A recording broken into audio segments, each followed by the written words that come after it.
Well, welcome back to part two of why financial therapy fails. And the first three reasons was a person doesn't want to be in therapy. Number two is a lack of skills of the therapist. Number three is a lack of understanding of what therapy is or involves. So let's get on to number four, transference or countertransference issues. Now, transference is when the client puts a face on the therapist. So, in financial therapy, the client could look at the financial therapist as taking on the role of a father or mother, a parent, a banker, somebody typically in their history where they have unfinished business around. And they just put them in that role. I mean, this has happened to all of us, right? You meet somebody, and within seconds, this person reminds me just of my rotten Uncle Charlie. And all of a sudden, we have filled out the checklist of everything that was wrong with Uncle Charlie has to be wrong with this person. Transference happens a lot in therapy.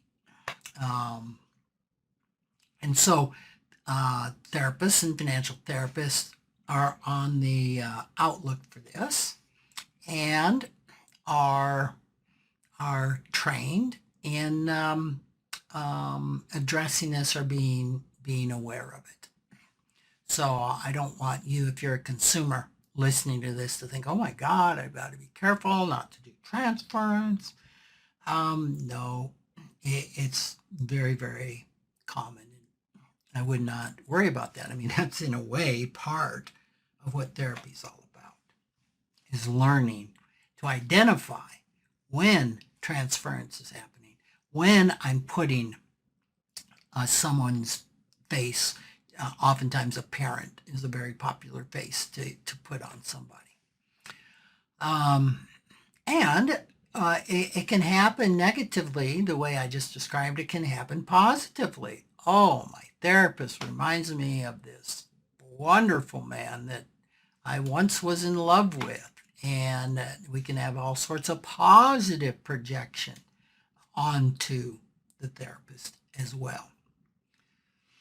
Countertransference is when the therapist puts a face on the client.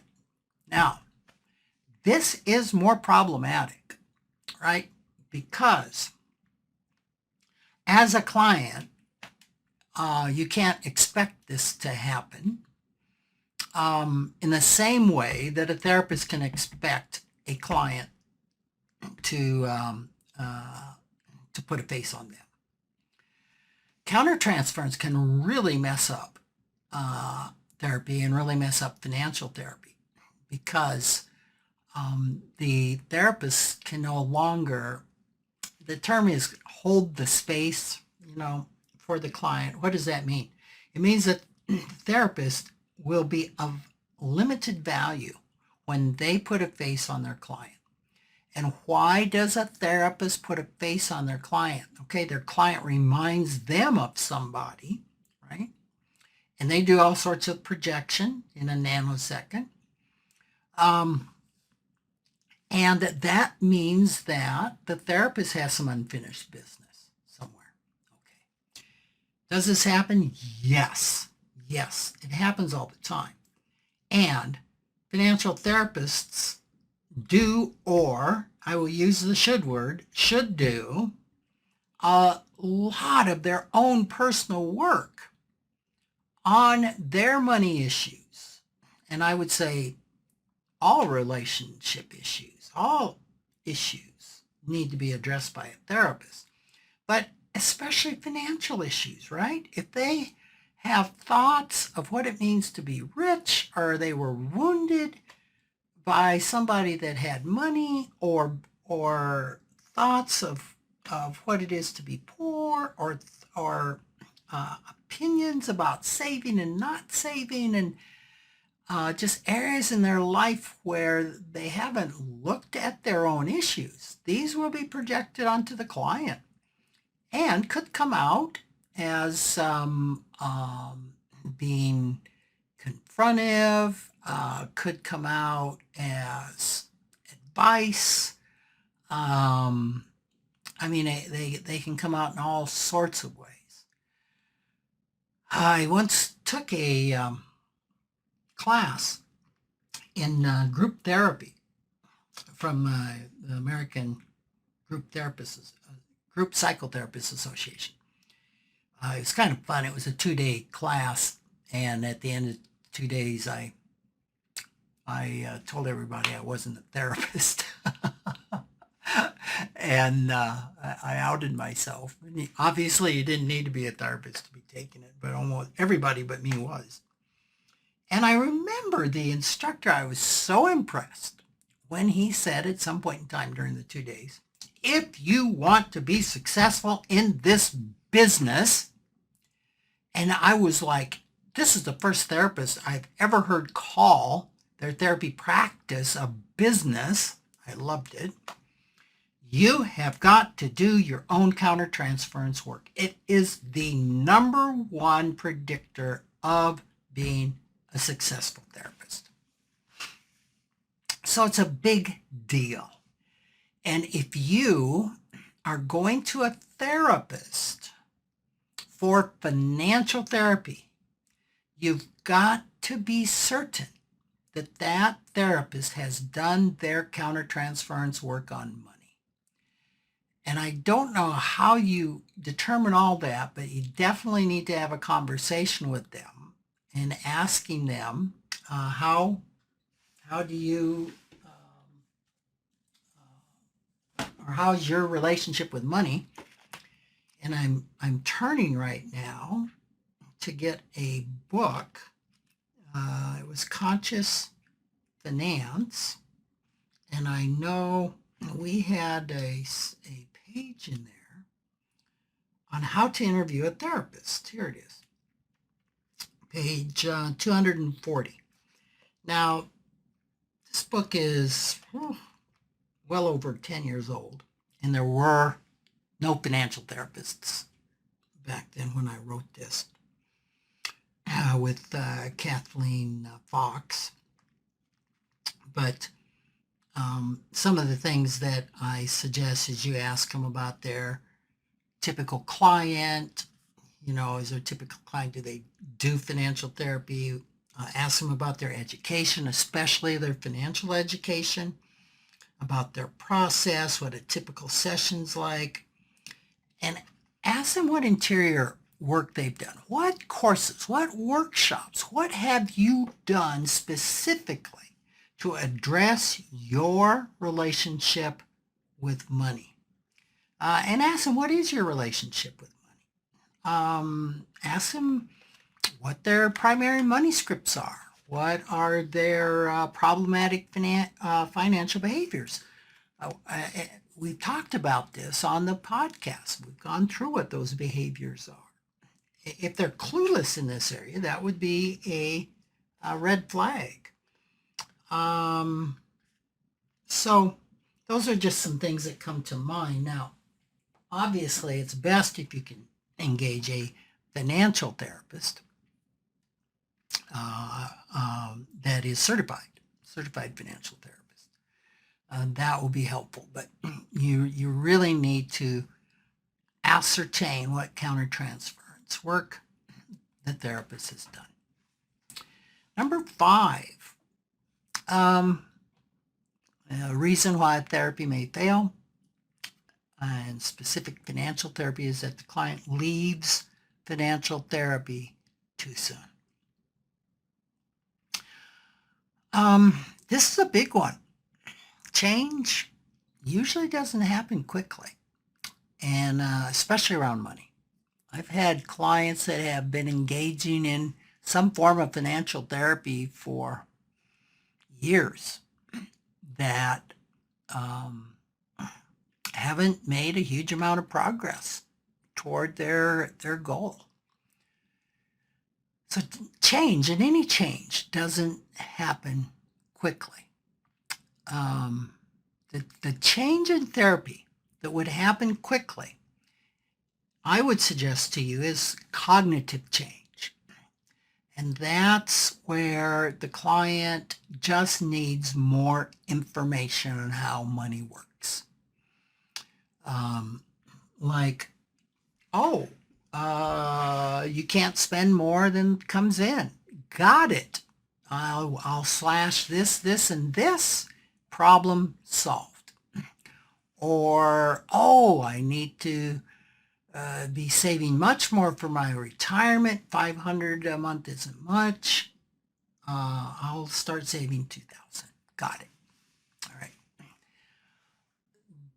That type of change, and I don't have research for this, but I'm saying that works in 20% of the cases, 80% of the cases. It goes much deeper. Most people seeking out financial therapy have already tried reading themselves to financial health, and it hasn't worked. Or tried to change their behavior, and it hasn't worked. Changing a behavior, and especially a financial behavior, isn't easy. It takes time, sometimes a long time. And to that end, financial therapy can be expensive. So, especially if you're having money problems, and especially if you're having cash flow problems, and then you want to get financial therapy, in the short term, that actually makes all the problems worse, because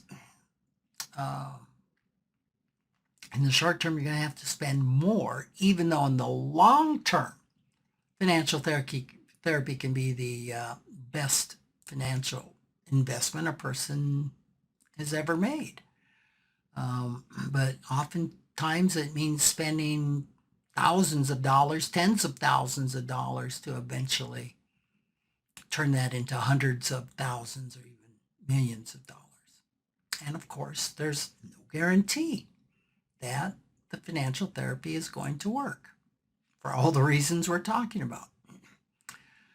And I have found that of the clients that have financial therapy clients that have left me, often leave when they really get to a new level of uncovering difficult emotions, vulnerable parts of themselves. And IFS speak, they're getting to exiles,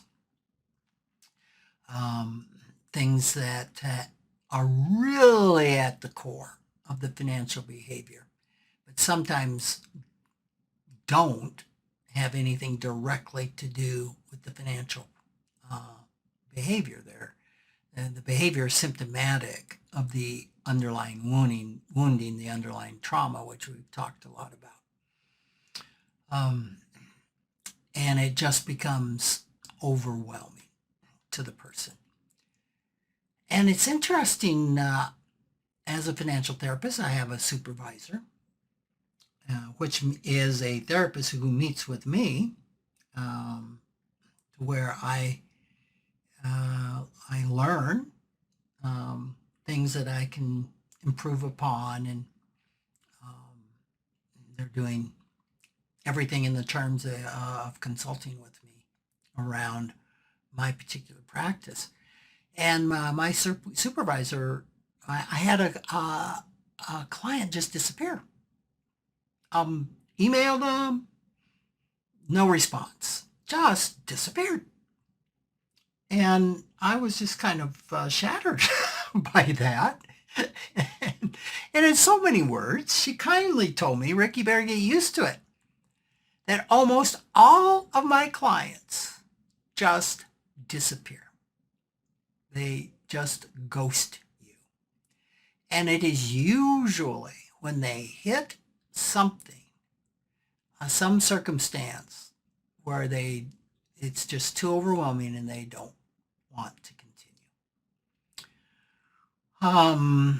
So that I find that as a financial therapist kind of sad, because I think most financial therapists really care about their clients. They really are there to help them. They really are invested in their clients' healing and in their financial success. So it can be difficult for a therapist when a client just leaves with no closure. And but that's one of the big reasons. And I think maybe I'd put that at number 2, that therapy fails is because when that extra ounce of courage was needed, a person just becomes hopeless and overwhelmed. And I want to tell you that is in every person in therapy is going to hit that, and probably hit that time more than once. Nobody said financial therapy was fun. Number 6 is when the client is withholding thoughts, feelings, and information. As I've said, there's usually a lot of shame in seeking out financial therapy, and shame is usually what keeps a person from coming. So it's there. And there's often shame in even disclosing to the therapist some of the most core issues that might be really important for the therapist to know. So it's really important that a financial therapist has all of the information. And that includes all of the financial information. Now you might say, well, duh, who wouldn't give their financial therapist all of the financial information? I want to suggest to you that giving financial information is harder than giving emotional information or even sexual information because of the shame attached to it, because of the fear that they will be judged or thought of less than. And there's so many potential examples of this. But let me give you an example of, say, of a man who sought out financial therapy to understand why he was experiencing so much anxiety around his cryptocurrency holdings. And if you know cryptocurrency, I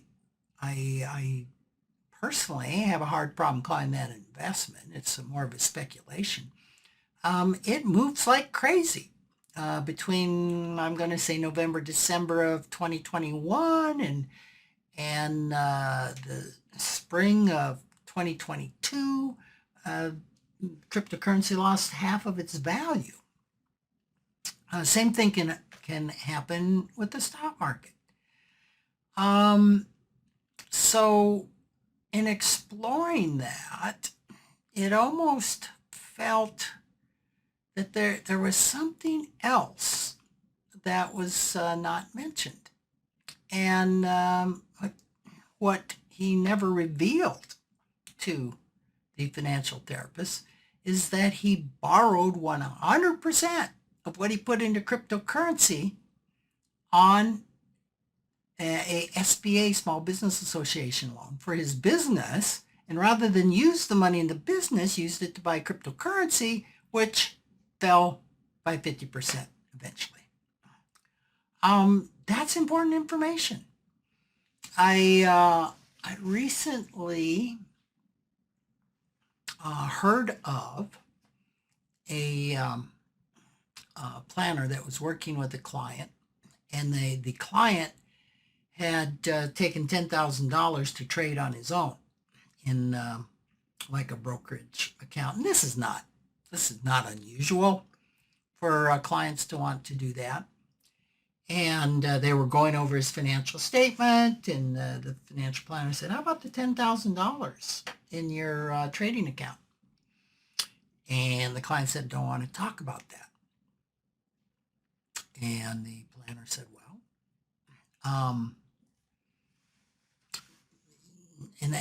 at that time, the market was down. Well, and the planner assumed that meant that he had lost everything, which is probably more than normal outcome. And the planner was telling me that the client said, no, I'm it's actually gained. And the planner's a little confused by this, like it's gained. Yeah. Yeah. He says, well, he says, I haven't told you about this. It's worth $500,000. And the planner's just like, okay. And clearly the client's distraught. And he's like, well, so tell me more. Like, what's the problem? The client is, well, it was worth $2 million. And it's fallen to $1 million. And I just can't stand it. And all the remorse. And why didn't I sell? Finally, that was the information that put a light on why this $10,000 account was causing him so much grief. So, withholding thoughts, feelings, and information, and that can also be withholding thoughts and feelings about the therapy process and about the therapist. Number 7 is not a good personality or gender fit, regardless of the skill level and personality. It needs to be a fit, and that's regardless of the amount of work that the therapist has done on themselves or the client has done. There's got to be a good interpersonal fit. So the client's trust in the therapist is really important. Sometimes people can feel safer with specific gender, whether it's male, female, LGBTQ. All of this can enter into it being a good personality fit, and it needs to be a good personality fit for the therapist as well. And that can also include frequency of meetings too. Number 8 is there's no definition of what success is going to look like. When one says therapy is not successful, it needs to be clear of what did success look like. For example, if a financial therapy client had a goal to go from overspending to fully funding their 401k, and they only got to funding 50% of it, does that mean therapy was unsuccessful? Well, the goal wasn't reached, but was it unsuccessful? So usually success is on a continuum. Also, if it wasn't successful, does this mean there's more work to be done? That because there's no definition of what the contract is, what we're going to measure success by, how can we know that there's more work to be done? So it can be a situation of a glass being half full. The other thing that's really interesting with financial therapy, and where it differs a little bit from traditional therapy, is it is much easier to measure success in financial therapy because you can judge the outcome financially. They're measurable. I remember Dr. Ted Clout saying that was the one thing he found that he really liked about doing financial therapy is you could clearly see if there was success. So this is important. Number 9 is that the client needs a different form of therapy. There is a number of different modalities used by therapists. And I'm talking about on the mental health side. Some of the more popular are psychodynamic, behavioral, cognitive, humanistic, and integrative, which is a blend of all the other ones I just went through. And then within each of these are submodalities of specialization. For example, in psychodynamic is where internal family systems therapy would fall. But that can be much different from other types of psychodynamic therapists. So no therapist or financial therapist is a specialty in every modality, and not every modality is a fit for every client. And even to make it a little more complex for financial therapists, every financial therapist has varying degrees of financial training, as I said on the last podcast. Some can be specialists in cash flows and budgeting, others in complex estate planning. Some can be CFPs. Some are more in the cash flow, say, arena. Some financial therapists can have a master's in clinical mental health counseling, and others not have a master's, like myself. Even though I am a certified IFS practitioner, that's my modality. That's my specialty. I am not going to use Gestalt therapy, cognitive behavioral therapy, other modalities. And one modality doesn't fit everybody. So this puts a lot of responsibility onto a client to interview financial therapists, to be clear of their specialty in finance and financial planning, what their training is there, and what their training is on the therapeutic side. That's a lot of due diligence that needs to be done. Finally, the reason financial therapy fails is it's unaffordable. And now this is almost an oxymoron when applied to financial therapy, right? But unfortunately, financial therapy is expensive. And it's expensive when you consider that it's almost never covered by insurance. And it's also not subsidized by any government agency that I know of. And it takes more training to be a financial therapist. You've got to have the financial planning training. You've got to have the mental health training. So costs can range from $150 to $600 an hour, depending on your location, depending on the expertise of the financial therapist. Some financial therapists will require that you do at least 6 sessions before judging the progress. And if they're $250 an hour, you can, and you go 90 minutes, you can easily have $2,000 to $3,000 invested just at the get-go. If financial therapy is unaffordable to you, consider finding a financial therapist that does groups, because groups can be half the cost often of one-on-one therapy, or look for an online therapist that may be a little more reasonable. So next time you hear someone or yourself saying therapy failed, financial therapy failed, it invites a deeper conversation. There's a lot of reasons, nuances to explore. Efficient and effective financial therapy is about doing the hard work to increase emotional and financial well-being. It takes courage.